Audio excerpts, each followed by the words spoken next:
The prisoner. A shaft of sunlight fell across the worn herringbone floor, drawing his gaze upwards to the flawless blue sky beyond the row of windows 3 meters above. It was a perfect summer's day, the kind of day many years ago when he might have taken the dog and run through the fields into the woods, climbed each of his favorite trees, and returned filthy and exhausted in time for tea. No thoughts of responsibility or duty. An unfettered spirit, in touch with himself and every other living thing. No clues to the future, to what he would or would not become. He glanced left and right. They were watching him, expecting him to crumble, waiting for him to make a mistake. He daren't look behind to see how many more there were, mute and expressionless. A shudder ran through him.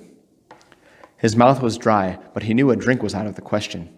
Later, they'd smile apologetically as though it were not their fault, as though it were inevitable, everything he'd done so far leading to this.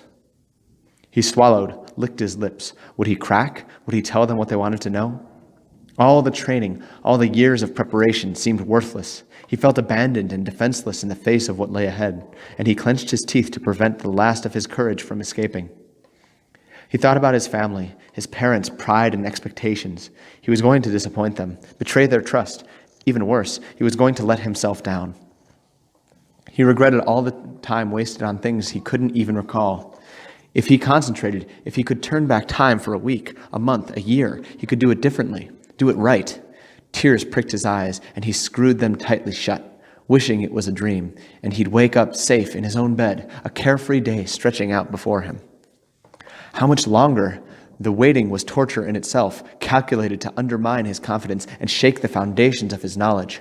Sweat trickled down between his shoulder blades, prompting an involuntary twitch, and tension stretched his nerves until he expected an elastic snap as they gave way.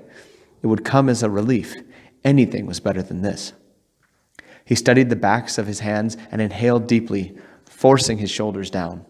He didn't want them to see he was already losing the battle. Flexing his fingers, he clasped his hands together, holding them between his knees in an effort to stop the trembling. He was as ready as he'd ever be. The door behind him swished open and clicked shut. Precise footsteps clipped a path towards him, their echo mocking his weakness. He bowed his head and held his breath as they passed within inches before stopping. This was it. His vision blurred and panic clawed his guts. A shrilling bell pierced the silence, followed by a brief, collective sigh. "You may begin." He turned over his exam paper, picked up his pen, and began to write.